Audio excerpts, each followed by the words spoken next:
my gosh, let's chat about love, my dears. Specifically, let's talk about my ex. Just kidding. But seriously, let's discuss this idea of the one. For the longest time, I totally bought into it. I really did. I poured my heart, my soul, my savings, and even my precious data plan into one person. I was the poster child for a one-woman man, or so I thought. I gave everything, thinking that's how love was supposed to work. You find your person, you lock it down, and you live happily ever after. But my happily ever after felt more like a never-ending episode of a sad soap opera, where I was always the one left crying in the rain. I was done. I was so done with the drama of one-on-one. The problem with monogamy for me was the insane pressure. It's like putting all your eggs in one basket, and then that basket decides it wants to go bungee jumping without a rope. Poof! Scrambled eggs everywhere. My ex wasn't necessarily a bad person, just a bad fit for the grand, spectacular, over-the-top love I wanted to give and receive. The relationship felt like a cage, a beautiful cage with golden bars, but a cage nonetheless. I was expected to be everything for one person, and they were expected to be everything for me. That's a heavy burden, right? It's a recipe for disappointment, for feeling like you're not enough, or that they're not enough.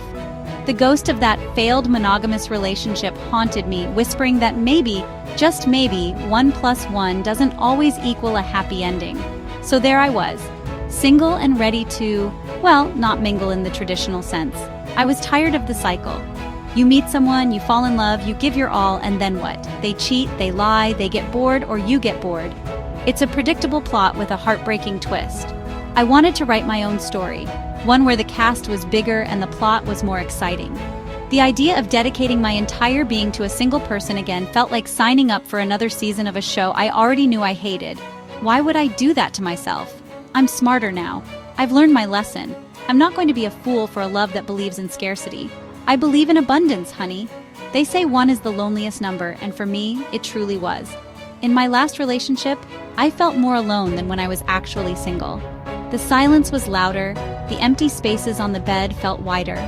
The effort to keep that single flame alive was exhausting, especially when you feel like you're the only one fanning it. I realized I was craving connection, but not the suffocating all-or-nothing kind. I wanted a love that was expansive, a love that had room to breathe, a love that didn't put me in a box. So I decided to break up. Not just with my ex, but with the entire concept of monogamy. It was time for a revolution in my heart, a love revolution, and I was going to be its fabulously chaotic leader. So what's my solution? Simple: polygamy. Oh wait, before you clutch your pearls and call your priest, let's be clear. I'm not talking about cheating or being a 2-timer or a 3-timer or a whatever timer. Cheating is for cowards who can't be honest. What I'm talking about is a consensual, honest, and loving relationship with multiple partners. It's a poly party, and everyone's invited. Why limit yourself to just one flavor of ice cream when you can have a whole banana split with all the toppings? Why listen to just one song on repeat when you can have a whole playlist of awesome tunes? Life is too short, and love is too grand to be confined to a single serving. I want the buffet, the smorgasbord, the whole fiesta of feelings. Think about it. In a one-on-one relationship, the pressure is insane. Your partner has to be your best friend, your lover, your therapist, your career coach, and your Netflix buddy. That's a lot of hats for one person to wear. In my world, the load is shared. One person might be my intellectual soulmate, the one I can talk to about the universe and the meaning of life until 4 in the morning. Another might be my adventure buddy, the one who's always game to climb a mountain or try a weird new restaurant. Another could be the one I just want to cuddle with while watching silly cat videos.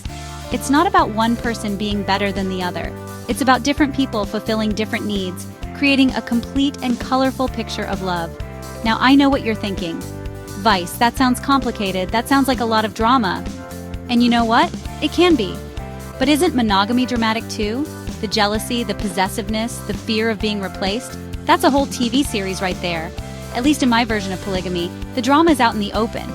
We talk about it. Communication is the key, the master key that unlocks all the rooms in this crazy love hotel.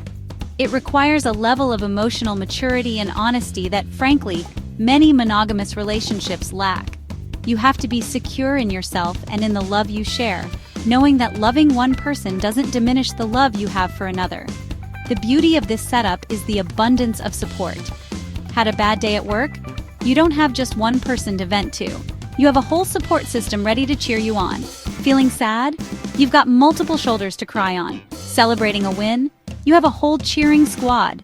It's like having your own personal Avengers of love, each with their own superpower. It's a community, a family you choose. For me, this isn't about collecting people. It's about building a network of genuine, deep, and meaningful connections. It's about creating a love that is so big and so strong that it can't be contained by just two people. It's a love story with a bigger cast and a much, much happier ending. Let me tell you about my squad, my dream team, my first loves in this new chapter of my life.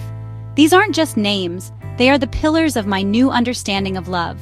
There's Rhinalyn, the brilliant and witty one. Our connection is purely intellectual. We can debate for hours about politics, art, and the latest gossip with the same level of passion. She challenges my mind and makes me see the world in a different way. With Rhinalyn, my brain gets a workout and I feel smarter and more alive just by being in her presence. She's the one who reminds me that love can also be a meeting of the minds, a spark of intellectual chemistry that is just as intoxicating as anything else. Then there's Pearl, my rock. Pearl is the calm in my storm. She's the most nurturing and emotionally intelligent person I know. When I'm a mess, when the world feels like it's crashing down, Pearl is the one who holds me together. She doesn't offer easy solutions. She just listens. She provides a safe space where I can be vulnerable without fear of judgment. Her love is like a warm blanket on a cold night, simple, comforting, and absolutely essential. She's the heart of our group, the emotional anchor that keeps us all grounded. With Pearl, I learned that love is about safety and acceptance.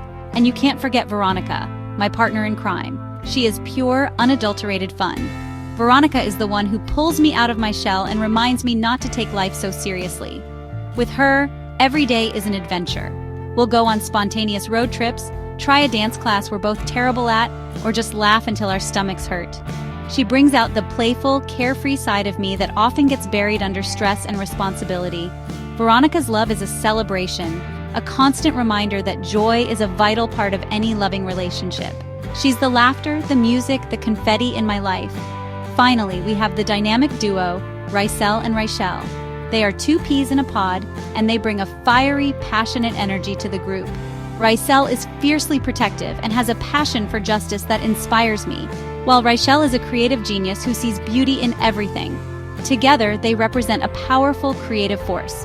They teach me about passion, about fighting for what you believe in, and about expressing yourself fearlessly. My love for them is a mix of admiration and inspiration. These five people, Rhinalyn, Pearl, Veronica, Rysel, and Rachel, are not interchangeable. Each one holds a unique and irreplaceable place in my heart. And the most important part, everyone is loyal. This is not a free-for-all. It's a commitment, a promise to be honest, respectful, and true to each other, in our own special way. In the world of monogamy, certain words are loaded with negativity.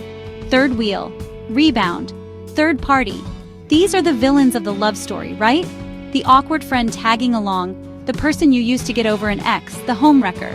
But in my world, we're reclaiming these words. We're giving them a fabulous makeover. A third wheel? Honey, in my relationship, that's just called a Tuesday. We don't have third wheels, we have tricycles, we have multi-passenger vans. The more people on the ride, the more fun the journey. Having another person there isn't awkward. It's an opportunity for a new dynamic, a different conversation, another person to share the laughter with. What about the rebound? That's another one that gets a bad rap. People see it as using someone to patch up a broken heart. But let's reframe it. A rebound can be a beautiful thing. It's a person who comes into your life when you're vulnerable and shows you that you're still capable of connection, that your heart isn't permanently broken. In my polygamous world, a new person entering the picture isn't a temporary fix. They are a welcome addition. They bring new energy, new perspectives, and a new dimension of love. It's not about replacing the old, it's about expanding the new. It's not a rebound. It's a reinforcement. It's adding another player to the team, making us all stronger. And now for the big one, the third party or the other woman or other man. In monogamy, this is the ultimate betrayal. The secret affair, the stolen moments, the lies. But what if there were no secrets? What if the third party was just a party? What if they were introduced, welcomed, and loved by everyone involved?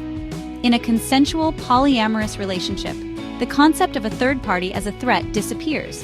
There is no home to wreck because the home is built to accommodate everyone. There is no one to steal because no one is owned. The other person is not an outsider, they are part of the US. This shift in perspective is liberating. It removes the jealousy and possessiveness that so often poison traditional relationships.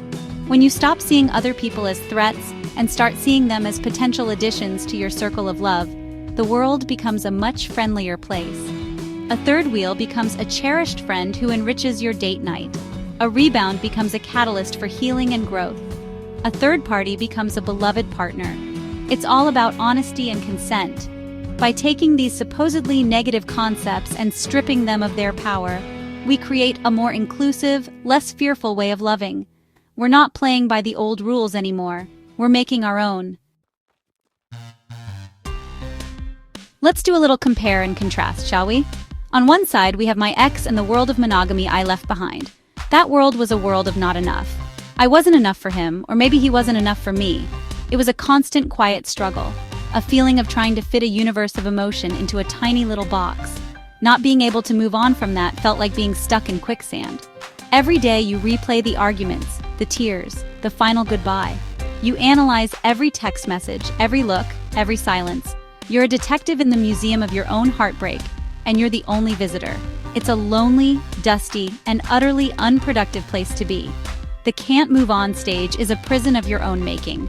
You put your ex on a pedestal, remembering only the good times, conveniently forgetting the reasons it ended. You stalk their social media, looking for clues that they're miserable without you, only to be crushed when you see a photo of them smiling. It's a form of self-torture. You're chained to a past that no longer serves you. In that state, you believe that happiness was a person. And since that person is gone, happiness is gone too. That's the lie monogamy sometimes sells us. That our entire world of happiness can and should revolve around a single individual. When they leave, they take the whole world with them. Now let's flip the script to my new chapter. Moved on and loving it. Moving on isn't about forgetting the past. It's about not letting it define your future. It's about taking the lessons you learned, like, I give way too much and get way too little, and using them to build something better. For me, moving on meant realizing that the problem wasn't just my ex. It was the entire system I was trying to operate in. It wasn't that he was the wrong person. It was that one person was the wrong number for me.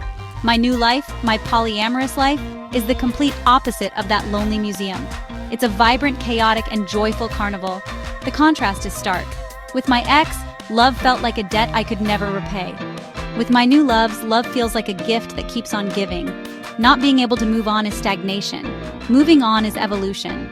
In my old life, I was afraid of being alone. In my new life, I'm rarely alone, but I'm also not afraid to be. I am surrounded by a network of love that is resilient and dynamic. If one person is distant or needs space, I have others to turn to. The emotional weight is distributed, making the entire structure stronger. I didn't just move on from a person. I moved on from an ideology that was making me miserable. And let me tell you, the view from this side is spectacular. People love to talk about relationships being 50-50. Each person puts in half the effort, and voila, a perfect partnership. What a load of baloney. Relationships are never 50-50. Sometimes it's 80-20, sometimes it's 30-70. You give what you can when you can. But in a one-on-one relationship, what happens when you can only give 10%? Your partner has to shoulder 90%, and that leads to resentment. What happens when you're both running on empty? The relationship starves. The expectation to always meet in the middle is a fantasy. I was tired of trying to live up to it, and I was tired of feeling let down when my partner couldn't. It's a flawed equation from the start. Worse than the 50-50 myth is the 100% expectation. I was expected to give 100% of my romantic and emotional energy to one person. And I did. I poured everything I had into that one cup. But when that cup tipped over, I was left with nothing. I felt like a fool, a total dummy. Why did I invest my entire emotional portfolio in such a volatile single stock? It was a high-risk, low-reward strategy. I was giving my all, and for what? To be left with an empty heart and a gallery of sad memories. Never again. I'm diversifying my emotional investments from now on. My new approach is more like a potluck dinner than a formal two-person meal. I bring what I can. Maybe today I have the energy to bring a gourmet, multi-course emotional feast for Veronica. Maybe tomorrow I only have enough energy to bring a small bowl of comfort for Pearl. And that's okay, Because someone else will bring the main course. The pressure is off. I don't have to be everything to everyone all the time. I can be myself, sometimes energetic, sometimes tired, sometimes brilliant, sometimes silly. And there is always someone who can meet me where I am. It's a beautiful system of mutual support. This is how you avoid being a fool for love. You don't put one person in charge of your entire happiness. It's not fair to them, and it's not fair to you. By sharing the love, you also share the load. A one-to-one relationship felt like a tightrope walk without a net. One wrong move, one gust of wind, and it's all over. My polyamorous life feels more like a giant, bouncy trampoline. We all jump together, we fall, we laugh, and we help each other get back up. It's not about giving less of yourself. It's about sharing your whole self with a community that can celebrate every part of you, instead of expecting one person to handle it all. It's smarter, it's safer, and it's a heck of a lot more fun. So let's be very clear about one more thing. This is not about adultery or bigamy in the legal or traditional sense. Those things are rooted in deceit and breaking promises. I'm not interested in that kind of drama.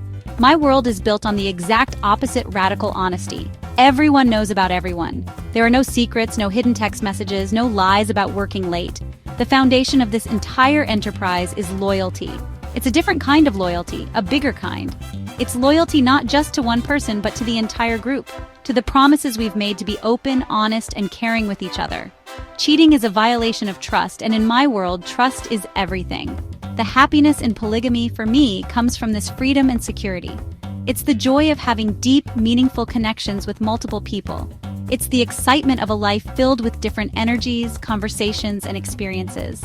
It's the comfort of knowing you have a strong support system that can weather any storm. The sadness? Oh, it's there too. Managing multiple relationships, schedules, and emotions is not easy. There can be jealousy, there can be misunderstandings. It requires constant work, communication, and emotional check-ins. It's not a magical cure for all of life's problems, but for me, the joy far outweighs the challenges. It feels like a solution to the heartbreak I once knew. I've left my ex in the past where he belongs. I've moved on, not just from a man, but from a mindset that was holding me back. I have embraced the beautiful, glorious chaos of polygamy, and I have never felt more empowered. I am the author of my own love story, and I've decided it's going to be an epic ensemble piece, not a tragic two-person play. My heart is no longer a fragile thing to be guarded and given to only one person. It's a powerhouse capable of generating enough love for a whole crowd. I am no longer searching for the one. I have found my many. This is my new life, my new love. It's loud, it's complicated, it's messy, and it is absolutely wonderful. I have Renalyn, Pearl, Veronica, Rysel, and Rychelle, and my heart has never been so full. I have found that for me, the opposite of heartbreak isn't finding a new person to love. It's building a new way to love. It's creating a love so big, so inclusive, and so honest that it can't be broken.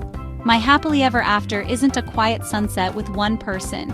It's a lifelong party with all the people I love, and everyone is invited to dance. Let's get this party started.